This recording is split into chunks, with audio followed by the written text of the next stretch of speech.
I think my presentation will be somewhat of an intermission. I'm not going to say much about value chains, but I'm going to say something about actors and their knowledge. And where I'm coming from is that I'm coming in here as a sort of a visitor to your project. I didn't know about ResponSEAble a few weeks ago, but I've been involved in other projects that have many contact points. And so what I'll do is to show you some figures that might be inspirational for you moving forward as you continue to talk about knowledge and actors and knowledge productions and all these issues we've touched on this morning. It's quite exciting for me to be here and listen to what you've said already this morning, as there's so many points that are connecting our activities and our interests. I'm a social scientist with an interest in fisheries. I've spent the last couple of years in a project working on European fisheries management and studying knowledge production between different actors in European fisheries, based in Wageningen in the Netherlands. And I just came back to Sweden and started to work for the Marine Stewardship Council a few months ago. And in the Marine Stewardship Council, I'm responsible for as a fisheries outreach contact in the Baltic Sea region. And so that's where I'm coming from, and I'll show you some conceptual models and some figures from these two worlds. So the social science research worlds on fishers and their knowledge, and some example from the Marine Stewardship Council that hopefully will be inspirational. The project that I worked on in Wageningen in the Netherlands, also an FP7 project. We're in the post-project phase now. Somebody had a word for that. Now it's about putting all the knowledge that we produce to use. It's called GAP2. And it was the sort of title, GAP2, means bridging the gap between science, stakeholders, and policymakers. And it was about making fishers and scientists work in productive collaborations with the aim of producing knowledge that could be put into the knowledge base of EU fisheries management.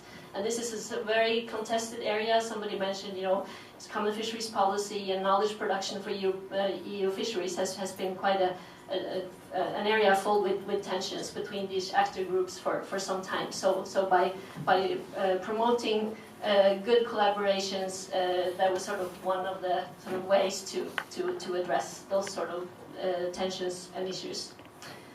And the other story is based on the Marine Stewardship Council, which is this year celebrating 20 years anniversary. And where you turn more to the consumer perspective, in that the whole idea with the MSC label is to use the eco-label and the certification program, which is what MSC does. It creates this certification scheme to be one of the sort of contributions to sustainable oceans. So by using the eco-label, you're affecting fishing practices, and so that's where you sort of get a chain reaction, but based on these tools, and I'll show you a little bit about that too. But when working with the GAP2 project, that made me think about knowledge and actors, and I made this sort of figure to conceptualize what does different actors' knowledge look like. Have you ever wondered about what knowledge look like? And what you see in this figure here is you have scientists producing knowledge. It looks like nice little droplets that can pass through the filter or the restriction, whatever this funnel represents. So scientific knowledge is produced, and it's passing through this filter, and it ends up in the bucket, which is like the knowledge base for EU fisheries management. So you have the managers down here putting the knowledge to use.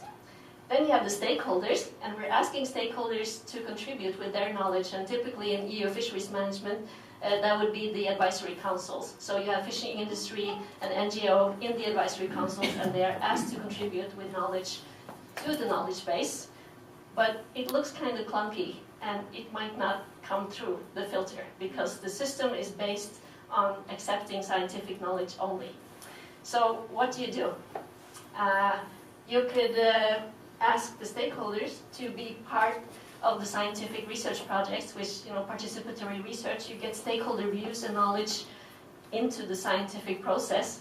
So in that sort of process, the sort of knowledge products coming out would still be recognized as science because it comes from science, but it's influenced by also taking other kinds of knowledge into account. So there you go. It might pass and become integrated into the knowledge base. Or what we saw in GAP 2 and in the case studies that I was involved in, the stakeholders can take initiatives themselves and invite scientists to be part of their knowledge production process.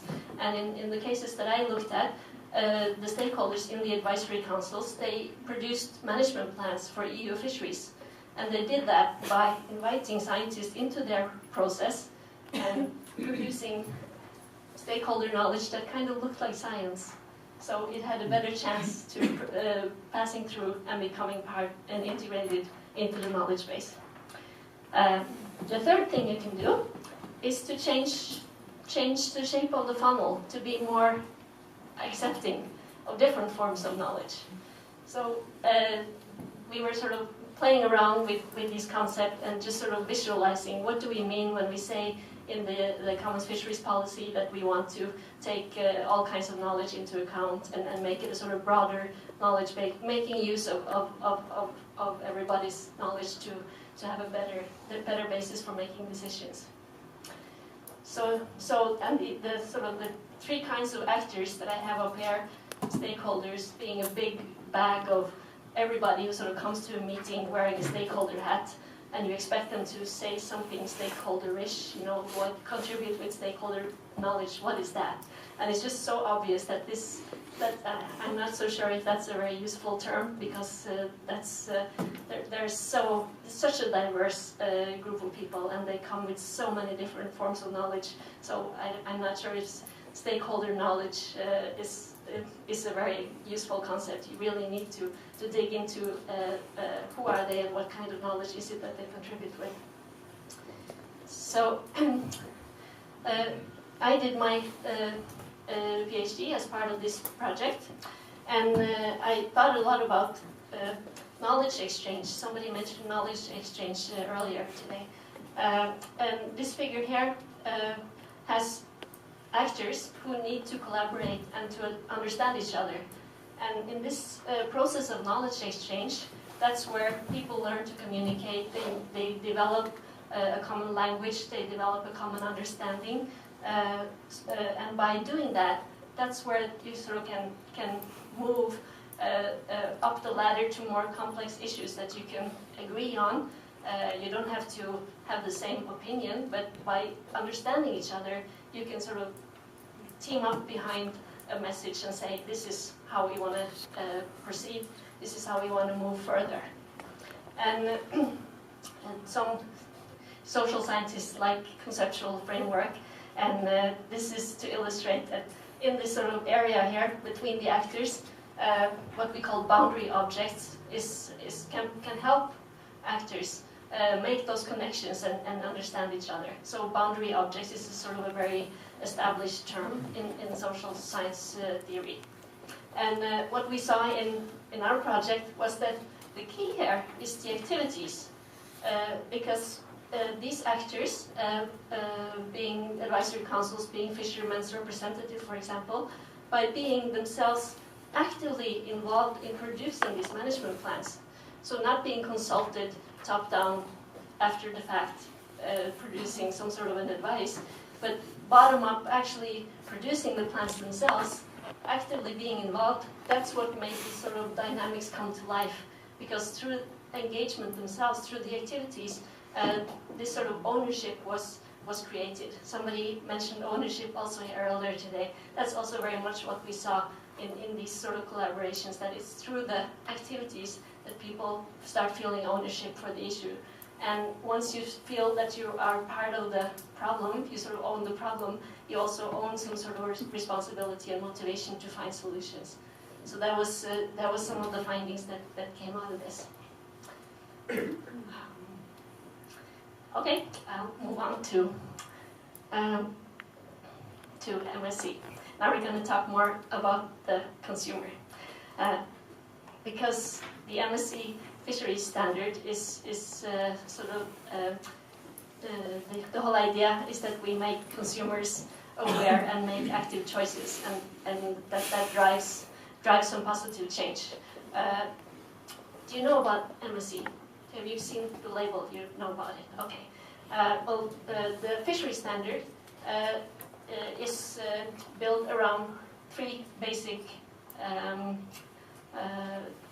parameters. So a fishery can choose to be assessed based on the sustainability of the stock. So is the stock healthy? Does the fishery have an impact on the ecosystem? And is there effective management in place? And behind all of these 3 are a total of 28 indicators that the fishery can be assessed towards, and then the fishery can become certified. So that's sort of what MSC does. But what I want to show you here, and somebody mentioned theory of change as maybe a tool that you can use also in your project. This is the MSC theory of change. And I think we can start with a fishery. A fishery that is inspired to get this MSC certification to show and prove that this fishery is sustainable. So starting from there, the consumers will have a preference and see this label, and they will purchase that product because it has an eco-label. The retailers, they will choose the products with an eco-label, and you have also the guarantee that this product is actually what you think it is, because there is also a standard that guarantees you that if you buy a product with a label on it, it is actually what it says that it is. So there is a control mechanisms in place. There is a market demand, because it has a label, there is a higher market demand. And that motivates more fisheries to get the label. They need to improve their practices. And so here is where sort of better environmental, input on the improvement on the environment comes in. So there you go. But so all this comes together, but it's driven by the consumers. Without the consumer interest and the consumer awareness, this wheel will not turn around.